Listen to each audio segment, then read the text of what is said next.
The modern city is built on one miracle most people never see. It is not the skyline, it is not the bridge, it is not even the subway. It is the fact that millions of people can live close together without drowning in their own waste. That sounds harsh, but it is the plain truth. Before sewer systems spread, a growing American city was always flirting with sickness, stink, and flood. Rain mixed with manure, kitchen waste, slaughterhouse runoff, industrial discharge, privy overflow, and whatever else the street could carry. Cesspools filled, gutters backed up, low lots turned foul, cellars flooded. Summer heat made the whole thing worse. Epidemics did not need much encouragement. So, American cities did something immense. They went underground. They surveyed grades beneath crowded streets, sank shafts, cut trenches, drove tunnels through mud, clay, sand, and wet ground, timbered weak sections, pumped water, laid pipe, built brick sewers large enough for a man to stand in. Then they covered the whole thing over, put the street back on top, and let the city pretend that sanitation was natural instead of built. It was not natural. It was hand labor in darkness. And that is the part I keep coming back to. The people who made urban life tolerable, even survivable, often did it below street level, where almost nobody saw them.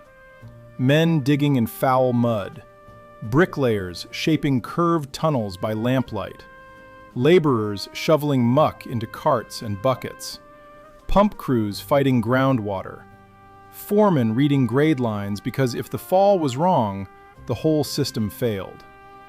Before cities looked modern above ground, they had to become livable below it. If you care about the hidden labor that built this country, the work beneath ordinary comfort, subscribe to Global Old History right now. This channel is about the systems everybody depends on and almost nobody thinks to thank. Stay with me, because the story of urban sewers is not just about engineering. It is about how American cities saved themselves from filth by spending men underground. Here was the problem. A dense city produces waste faster than older systems can absorb it. Privies work until they do not. Open gutters carry runoff until they choke. Local drains solve one block and fail the next.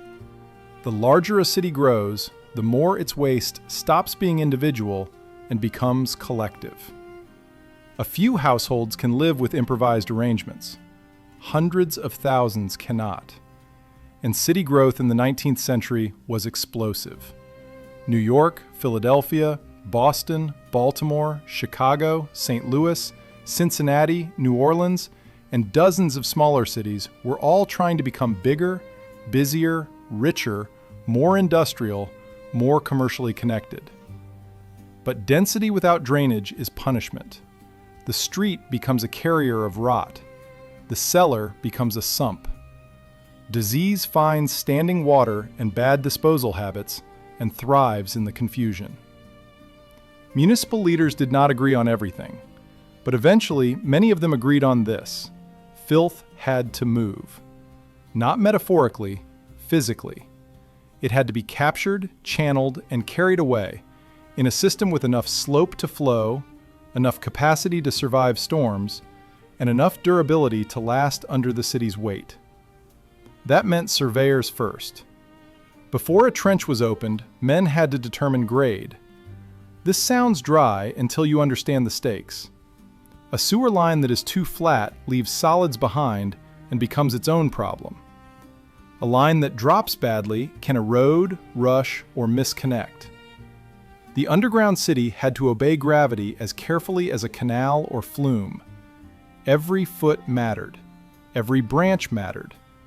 A city street might look level to the eye, while hiding just enough fall to keep the whole line alive. Then came excavation. In open cut work, crews tore up the street itself. Mud, paving, fill, whatever sat on top had to come out. Then deeper and deeper. In wet ground, the trench wanted to collapse. In dense districts, utilities, foundations, and traffic complicated everything. In narrow streets, the city had to keep moving around a wound cut right through its middle. Picture that for a moment. Not a modern fenced work zone with reflective signs and machinery doing the lifting. A raw trench in a 19th century street. Horses, carts, shouting laborers, pedestrians trying to cross, merchants complaining, boards thrown down as temporary walkways, piles of spoil, standing water in the bottom, and somewhere inside that chaos, a grade crew trying to keep the line true. Where open trench was impossible or impractical, tunneling crews went underground, more discreetly and more dangerously. They sank shafts, worked headings, braced the earth with timber, removed spoil in buckets or carts, laid brick in cramped conditions. The larger the city and the older the district, the stranger this labor became. Men underground could hear the muted city above them, wagon wheels, hoofbeats, later street noise of other kinds, while they shaped the tunnel that would keep all that life from poisoning itself.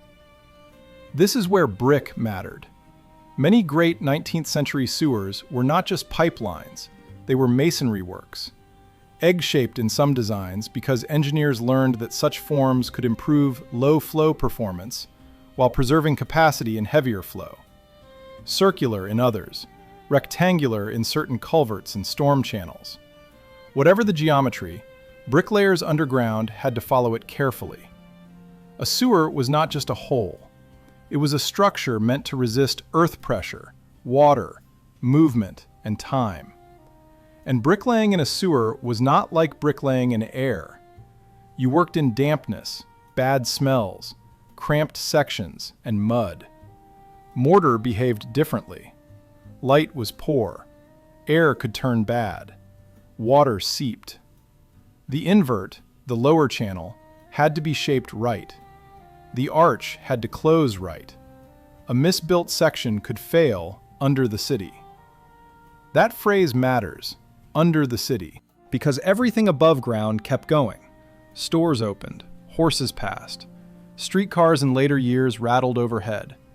People argued politics, bought fish, loaded freight, went to church, buried relatives, built fortunes, all while gangs of laborers below them fought clay, water, and stink to make urban life possible. And the danger was constant. Cave-ins, bad air, flooding from storms or broken mains, slips in the trench, falling tools, collapse of timbering, disease from the very material being handled. A sewer crew did not need a dramatic disaster to suffer. Daily exposure could do the work slowly. Skin infections, lung trouble, stomach sickness, fever, joints wrecked from cold mud and heavy lifting. Some men hauled spoil, some set timber, some pumped, some laid brick, some checked line and grade. All of them got dirty. Not picturesque dirty, not a little mud on the boots, buried in the city's refuse dirty. And still the work went on because the city needed it more desperately than most of its residents knew. One quick ask from me. If this is the kind of forgotten labor story you want more of, subscribe right now. These stories survive because people decide the hidden systems matter as much as the famous buildings. One click helps a lot. Now let me show you what the work looked like day to day. A sewer crew's morning often began in darkness or near it. Cheap breakfast, bread, coffee, maybe salt meat or whatever a man could afford. Then to the site. If it was open trench work, the first job might be clearing water that collected overnight. Pumping mattered. The ground wanted to refill the excavation. Rain could ruin yesterday's progress. Soft sidewalls had to be watched. Timber sheeting and braces had to be reset or strengthened. Then down into the trench with shovels, bars, picks, buckets, planks, lines, and measuring rods. Grademen watched the fall. Foremen watched pace and safety as much as 19th century job culture ever truly watched safety. Bricklayers below waited on the excavation and base prep. Laborers carried materials where carts could not. In narrow or deep work, simple removal of spoil became a whole sub-industry within the job. You had to get the mud out before you could build anything in its place. And there was never just one kind of sewer. Stormwater, household drainage, later more integrated systems, culverts, interceptors, branch lines, neighborhood mains, trunk lines heading toward outfalls or treatment approaches as those evolved. Each city wrestled with different terrain, money, politics, and disease pressure. Some systems came in fragments, others in ambitious campaigns. Some neighborhoods got improvement first, while poorer districts waited. That too is part of the history. Infrastructure rarely arrives evenly. But when it did arrive, people noticed. Maybe not at first as a grand civic emotion, but in smaller ways. Less standing filth, fewer flooded basements in ordinary rain, streets that cleared better, smells that eased, districts that became easier to live in. Doctors and reformers increasingly linked sanitation to public health. Even before every disease mechanism was correctly understood, cities had learned the practical lesson that waste left to linger was a killer. So the sewer became part of modern government's claim to legitimacy. A city that could bury drains, cover culverts, and carry waste away was not just cleaner, it was more governable, more investable, more valuable. Property rose where streets improved. Development followed infrastructure. Factories liked reliable drainage. Households liked dry basements. Merchants liked passable streets. The sewer did not just remove waste, it unlocked more city. That is why I think sewer construction belongs in the same category as railroads, canals, and paved streets. It changed what scale of urban life was possible. And like those other systems, it depended on masses of workers who did not get remembered with the system itself. Nobody keeps family stories the same way about great-grandfather laid a sewer main as they do about a soldier or merchant or elected official. Yet the anonymous labor under the street probably did more for everyday public welfare than most famous men in city politics ever managed. That forgottenness feels especially sharp because so much sewer work was literally invisible once finished. A bridge stays visible. A mill stays visible. A paved avenue is still there to admire. But a sewer gets covered, and if it works well, people stop thinking about it almost entirely.